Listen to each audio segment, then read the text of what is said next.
Monsoon का महीना ऐसा महीना होता है कि हर चीज़ से हमें स्मेल आती है। कारपेट, सोफ़े, पर्दे, हर चीज़ से घर में से एक अजीब सी स्मेल आती है। जैसे ही बंदा घर में एंटर होता है तो पसीने की स्मेल होती है, कुछ मिक्स मौसम का कोई ऐसा असर होता है। मगर आज ही हम एक ऐसा फ्रेशनर बनाएंगे जिससे आपका पूरा घर महक उठेगा, बिल्कुल फ्रेश हो जाएगा। और उसके साथ उसी फ्रेशनर से हम एक ज़बरदस्त किस्म की रेमेडी भी बनाएंगे जिससे हमारे हाथ क्लीन होंगे, दांत साफ़ होंगे, हमारी स्किन बिल्कुल सॉफ्ट हो जाएगी। तो चलें स्टार्ट करते हैं अपनी वीडियो। अस्सलाम वालेकुम माय यूट्यूब फैमिली, कैसे हैं जी आप लोग? होपफुली ठीक ठाक होंगे। अल्हम्दुलिल्लाह मैं भी ठीक हूँ जी। तो आज की वीडियो जी मैं हाज़िर हुई हूँ आपके साथ कुछ मानसून के मसाइल लेकर।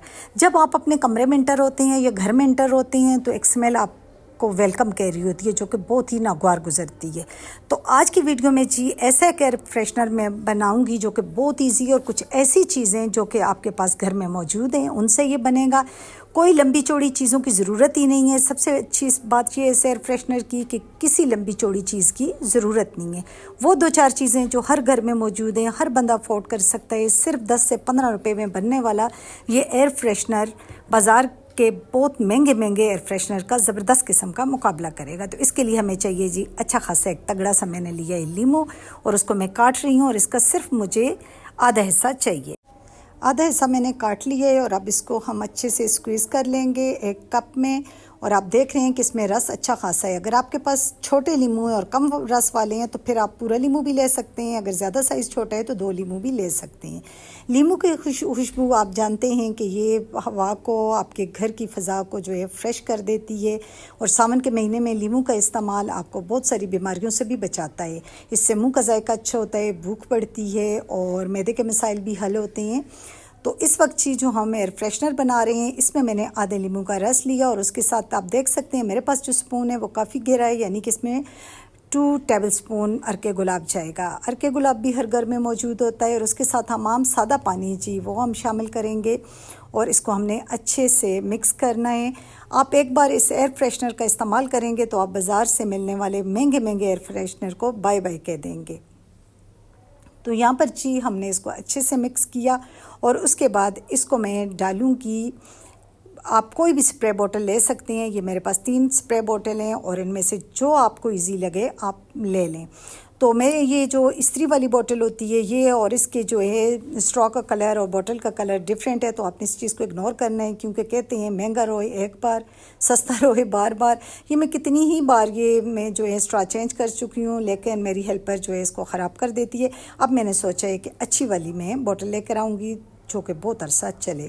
तो यहाँ पर चीज़ को मैं बोतल में डाल रही हूँ और ये इतना कोई बेहतरीन तरीका है। रोज़ आपने बनाना भी नहीं है, जैसे आज आपने बनाया आप अपने पूरे घर में स्प्रे कर दें, सारे घर में आप कर दें। फिर हफ्ते में एक बार ये आप सावन के महीने में आप ज़रूर करें स्मेल से बचने के लिए। और इसके अलावा भी आप गर्मियों में सर्दियों में कर सकते हैं। लेकिन स्प्रे करते वक्त आपने ये ख्याल ज़रूर करना है कि आपने कारपेट हो, पर्दे हो, सोफ़े हो, जो जिस चीज़ पे आप स्प्रे कर रहे हैं उसको आपने गीला नहीं होने देना, यानी कि बहुत ही हल्का हल्का आपने स्प्रे करना है। या मैं दूसरी बोतल में मैंने डाला था तो ये वाला भी मैं स्प्रे कर रही हूँ सोफ़ों वगैरह पर। तो आपने बस ये करना है कि बिल्कुल हल्का हल्का हो ताकि कोई चीज़ ज़्यादा गीली ना हो, क्योंकि आपको पता है सावन में जब ज़्यादा गीली चीज़ें होती हैं तो उससे भी स्मेल आनी शुरू हो जाती है। तो फिर इसके बाद जी आपने पंखा लगाकर छोड़ देना है ताकि अच्छे से ये सारा ड्राई हो जाए। तो यहाँ पर मैं सोफ़े अक्सर ये होता है कि बच्चे सोफ़ों पर बैठ जाते हैं और उन्होंने सॉक्स वगैरह पहनी होती हैं या स्कूल से आते हैं या वैसे भी हर बंदे की अपनी एक स्मेल होती है तो वो स्मेल आनी शुरू हो जाती है। और स्पेशली जब हम नमाज़ पढ़ रहे होते हैं तो आपने गौर किया होगा कि जब सजदे में जाते हैं तो जाहे नमाज से भी एक अजीब सी स्मेल आती है। तो ये स्प्रे जो है आपने जाहे नमाज पर भी कर लेना है और करने के बाद आपने इसको फोल्ड नहीं करना, खुला छोड़ना है ताकि अच्छे से ये ड्राई हो जाए। तो इससे ये स्मेल भी ख़त्म हो जाएगी और बहुत फ्रेश आपको एहसास होगा। तो अब चलते हैं जी इसी जो लीमू हमने निचोड़ा था उसका जो छिलका हमारे पास था तो इससे जी हम लेंगे बिल्कुल 4 टीस्पून मैंने लिया है, यानी चौथाई ऐसा मैंने सोडा लिया है। और ये जो लेमन का जो हमारे पास छिलका था तो इसके ऊपर मैंने डाल दिया है। अब ये इतना ये कोई बेहतरीन रेमेडी, आप यकीन करें कि मैं कहती हूँ कि बस सिर्फ एक बार आप इसको यूज़ करें, सिर्फ एक बार, मैं ज़्यादा नहीं कह रही। तो फिर आप खुद देखेंगे कि आपकी स्किन कितनी सॉफ्ट हो जाएगी, बिल्कुल बेबी स्किन हो जाएगी। ये हाथों के नकल्स ख़राब हो जाते हैं, ब्लैक हो जाते हैं, कोनियाँ ब्लैक हो जाती हैं, टखने घुटनों पे गहरे निशान पड़ जाते हैं। तो ये जी इन सारे मसाइल का ज़बरदस्त किस्म का सस्ता सा हल है, जो कि आपने पहले एयर फ्रेशनर बनाया और उसी लीमू के छिलके को आपने इस तरह इस्तेमाल किया। उसके अलावा ये आप अपने पूरे हाथ पर, हथेलियों पर और रगड़ सकते हैं इस तरह जिस तरह मैं रगड़ रही हूँ। इससे भी आप देखेंगे कि आपके हाथ कितने सॉफ्ट हो जाएंगे। अक्सर ये होता है कि काम कर कर के हथेलियाँ बहुत सख्त हो जाती हैं। अक्सर आपने देखा होगा जो जैसे जैसे उम्र गुजरती जाती है तो हाथ भी ऐसे उनकी सॉफ्टनेस ख़त्म होती जाती है, लेकिन इस रेमेडी से आपके हाथ फिर से सॉफ्ट हो जाएंगे। और यहाँ पर देखें जी, ये जो नेल्स हैं ये भी बिल्कुल आपके नेल्स साफ़ हो जाएंगे और स्ट्रॉन्ग होंगे। अक्सर ये होता है कि नेल्स टूटना शुरू हो जाते हैं, तो इससे आपके नेल्स भी स्ट्रॉन्ग हो जाएंगे। अब आपने हल्का हल्का अपने हाथों को ऐसे रगड़ना है और इसको ड्राई होने के लिए छोड़ देना है। आप ख़ुद देखेंगे दोनों हाथों में फ़र्क आपको फ़ौरन से वाज़ेह फ़र्क आपको नज़र आएगा। और अब जब ये ड्राई होंगे तो मैं इनको वॉश करूँगी, तो फिर जब आप ये रेमेडी यूज़ करेंगे तो यकीनन मुझे दुआ देंगे कि इतना आसान हल, कितनी आसान चीज़ें हैं जो हमारे इर्द गिर्द मौजूद होती हैं और हमें पता नहीं होता और हम उनको ज़ाया कर देते हैं। अक्सर ये होता है कि लीमू के छिलके हम फेंक देते हैं, तो इसके बाद जी आप बिल्कुल नहीं फेंकेंगे। और यहाँ पर आप देख सकते हैं कि मेरे हाथ अब रिज़ल्ट आपके सामने हैं। आप मेरी वीडियोज़ इतनी ज़्यादा मेरी बहनें पसंद करती हैं और इतने अच्छे अच्छे कमेंट्स होते हैं। बाज़ बहनें तो मेरी कहती हैं कि हमें आपकी वीडियोज़ का बहुत ज़्यादा इंतज़ार होता है।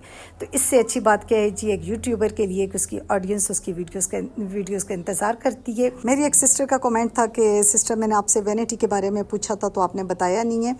तो मेरी प्यारी सी सिस्टर, आपने नाराज़ बिल्कुल नहीं होना। आगे मेरे नेक्स्ट रूम का जो मेकओवर आएगा तो उसमें मैं डिटेल से आपको वैनिटी के बारे में बताऊंगी। उसके अलावा भी मेरी बहनों के बहुत प्यारे प्यारे कमेंट्स होते हैं, इतने प्यारे कमेंट्स होते हैं कि दिल गार्डन गार्डन हो जाता है।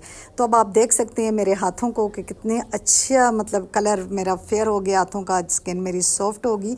तो इसके साथ ही मैं अपनी प्यारी बहनों से इजाज़त चाहूँगी। मुझे दुआ में याद रखना है और इस महंगाई के दौर में इतनी सस्ती रेमेडी के लिए लाइक तो बनता है। Thanks for watching. अल्लाह हाफिज़।